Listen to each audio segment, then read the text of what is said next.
in this world. Hey guys, welcome back to Resistance Chicks. We're your hosts, the lovely Leah and Michelle. That's lovely Leah, not lovely Michelle. Those hoop earrings are so big, I could just jump through it. Yeah. Well, you know what? It's who's the jumping through? size of a hula hoop. It is. So today is Friday the 13th, if you're superstitious. Senator Warren, as all of them, want to turn Social Security into straight-up socialism. So this is from the debate last night. Let's see. Social Security will become insolvent by 2035. Republicans actually don't seem to care, but Democrats, in contrast, want to turn the situation from dreadful to disaster. They propose not only to expand the program, but to turn it from a retirement insurance program to straight up socialism. It already has a plan for that. No money. It already can't give out what it's giving out, and yet we're going to give out more to more people. Carry on. So the current calculus driving Social Security's acceleration towards insolvency is simple. Its outlays exceed its payroll tax revenues. Social Security has always been structured like a Ponzi scheme, a generational wealth transfer that eventually pays back those paying into taxes into the system with retirement benefits many years later. The payout per recipient varies, roughly according to the average 35-year lifetime earnings, meaning that in theory, Social Security is somewhat proportionally scaled to ensure that those who pay more into the system receive slightly more in return during retirement.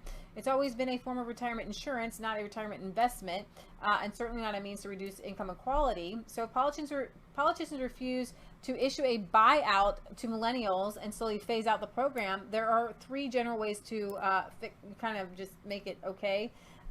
Increase revenue with new or higher payroll taxes, delay the retirement age, or reduce retirement payments. Some plans, such as the sustainable one from the Nonpartisan Committee for Responsible Federal Budget, blend a number of these methods. And now Elizabeth Warren blows them all out of the water. Her plan would increase benefits by $200 per month, grant a credit towards caregivers who could potentially not have contributed a single cent into the system, and thus blow up the proportionality participant of the program, and finance it with a new 14.8% payroll tax on workers earning more than $250,000 and a 14.8% tax on investment income for the top 2% earners. Two things. One, Warren's solution to a program that's bleeding money is to increase spending, and claim that simply taxing the rich will make it sustainably solvent. And so in that, I want to play for you this John Stossel. While you're looking that up, so here are my thoughts on Social Security and getting rid of it at this point. I think societally, yes, we need to do it, but societally, we need to look at what will happen or would happen if we did get rid of Social Security, because prior to Social Security, the family unit was really strong. And so when elderly people got older, they had family that would take care of them.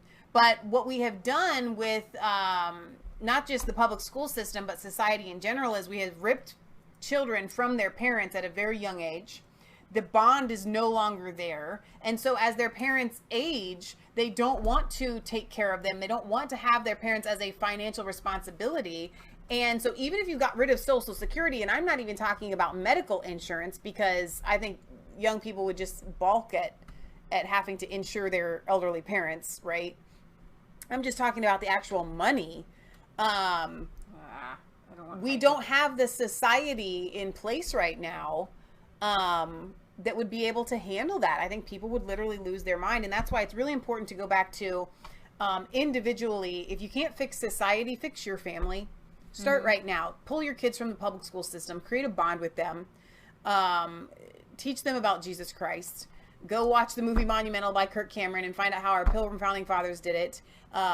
Do a suburban farm.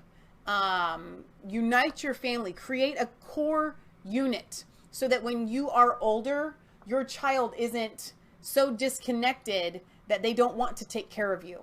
And if you have already raised your children, try to mend that relationship and pray for them. And that's really the only answer. You need to do it starting right now, because Social Security is not going to always be there. And I think everybody takes for granted. And guess what? Even if it is there, if we have an economic collapse, $1,000 a month is going to get you nothing.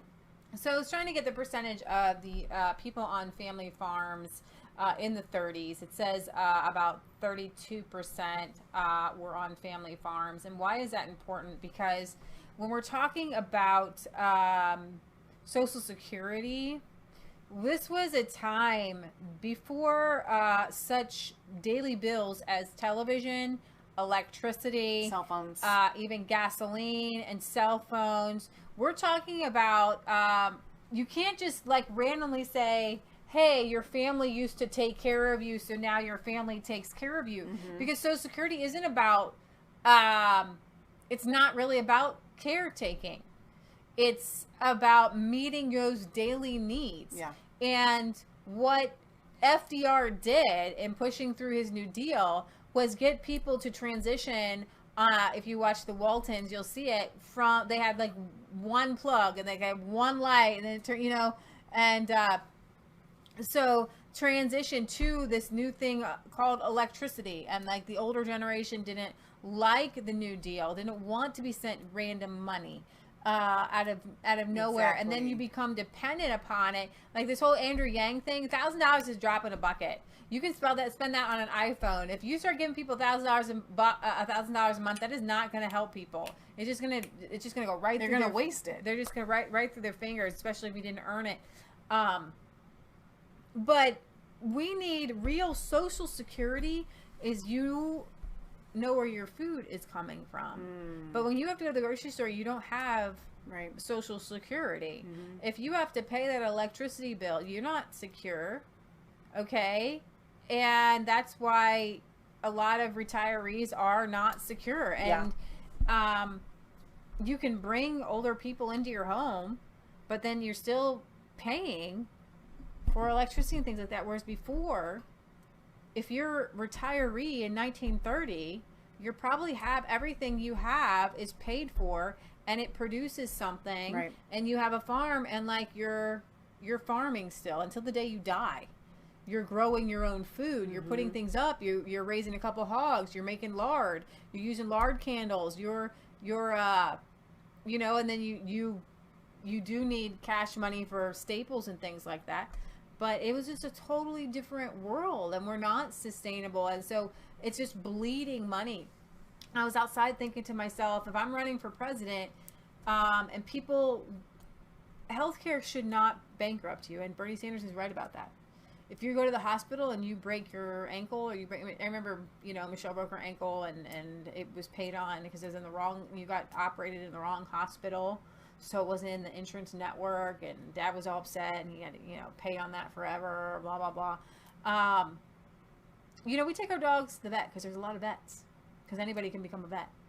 The number one thing we have to do if you want to solve, people do need to go to the doctors, but insurance isn't healthcare. We talk about this all the time. The number one thing I'm going to do as president is anybody who's qualified to become a doctor, qualified to become a doctor. We're not going to limit the number of people that can become doctors per year. Limit the incentives for these pharmaceutical companies. Here, if I'm going to be in charge of the government, okay, and we need to educate kids, and it's a difference between the government or the pharmaceutical companies having colleges, medical colleges. It would be better off for the government to fund people through medical college, everybody who can, and then say, go be a doctor. And then flood the market with doctors. Flood it. And naturopaths and homeopaths, and encourage, all the different things. So I would have a whole write-up. I like it. Leah for president. All right. So are you ready for this? Nope. This is from the last Democrat debate, I believe. But this is from John Stossel. Says, will this night's debate be more free stuff 2020? And he does even mention Donald Trump here. Will the candidate win the White House by offering us the most free stuff? Collect up to $500 a month. Never before have so many promised to spend so much. We need to go tenfold. We took care of the military like it's never been taken care of before. We have got to pass a Medicare for all single-payer system. How can you even keep track of their proposed spending? $400 million in new science and technology. No one I know has even tried to track their promises. So we did. Here's the tally. We added up each candidate's proposed spending. We limit our count to the top 5 in the election bidding. We break it down issue by issue, starting with education. Triple the amount of money we spend for Title I schools. Joe Biden's off to a fast start. Universal pre-K. Free community college. Plus, he doubled the number of psychologists, counselors, and social workers in schools. $78 billion total. But that's much less than what Kamala Harris would spend. Giving the American family all that they need. Harris would also make community college free, but she'd add on 4-year public college and increase government's investment in child care dramatically, and give the average public school teacher a $13,000 raise. Her total more than doubles Biden's. Free college for low and middle income students. Mayor Buttigieg rarely says what his plans would cost, but he at least proposes less than Harris. You ought to be able to refinance your student debt. He also wants the feds to give teachers more money. Assuming his plans like Harris's, that's a total of $87 billion. We can make it work for everyone. Elizabeth Warren would spend much more. You'll be debt-free. Some students will be, that is, but you'll be deeper in debt if Warren gets her way. She would forgive most existing student debt, make public colleges tuition-free, and she wants a universal child care and early learning act. She's in first place so far. Eliminate student debt. But Bernie Sanders would spend even more.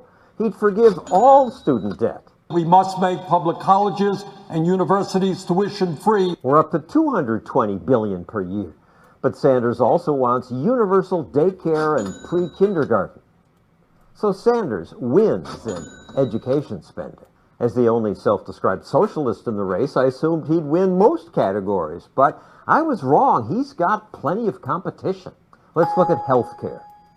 You cannot let people who are sick, no matter where they come from, no matter what their status, go uncovered. Joe Biden would spend $49 billion to have the government provide a public option like Medicare. Buttigieg has the same plan. I would call it Medicare for all who want it. All the Democrats also want to give Medicare to people who came here illegally.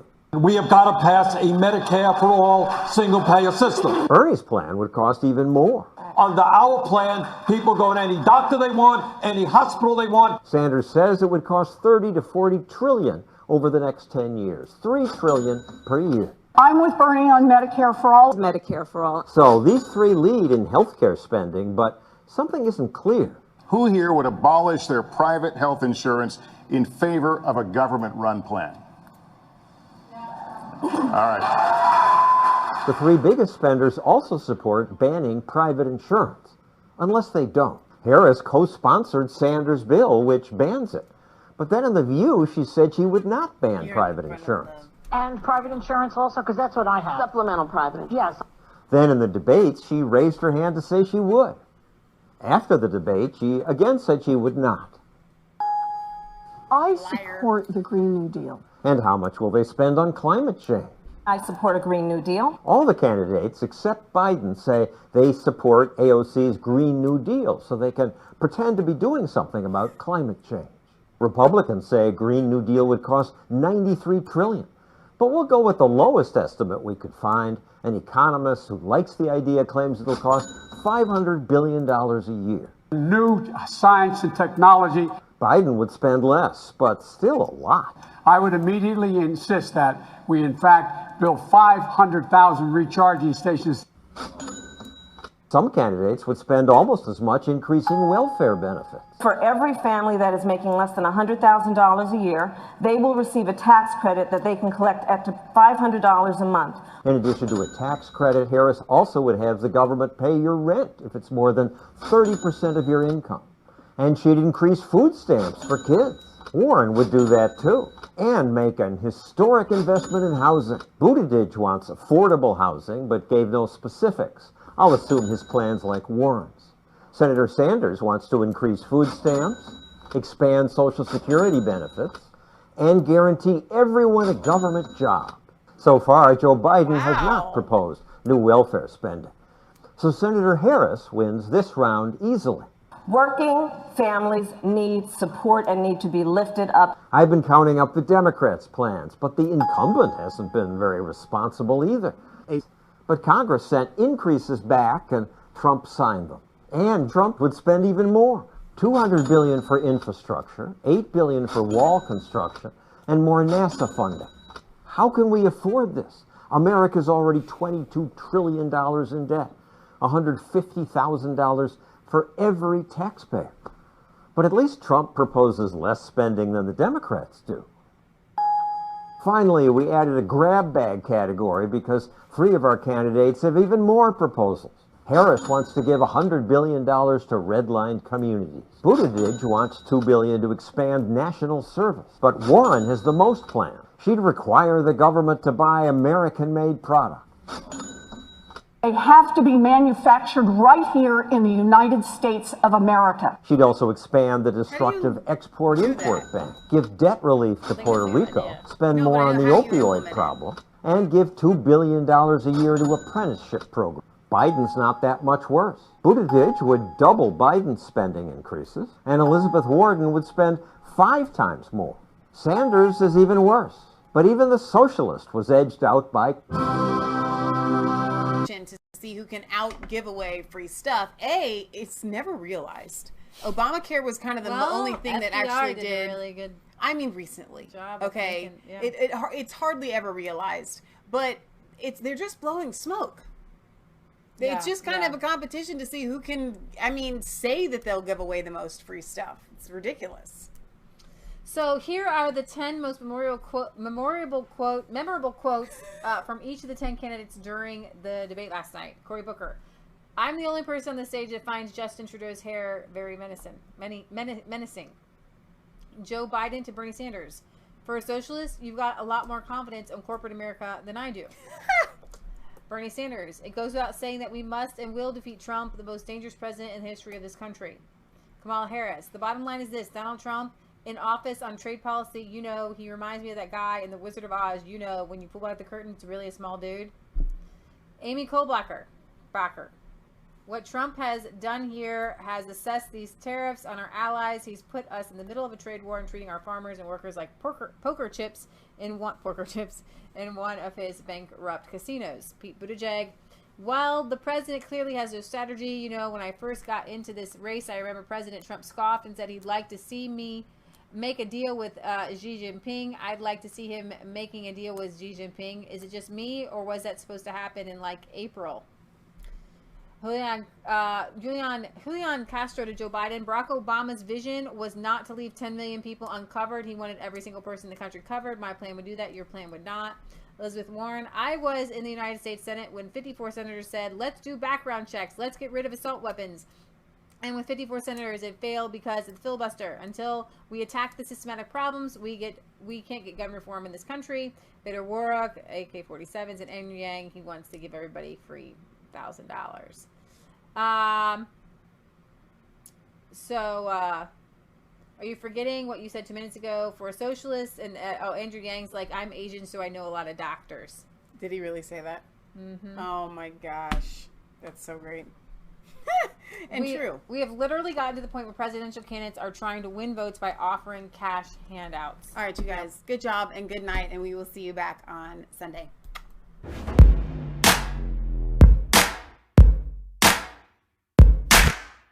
I was called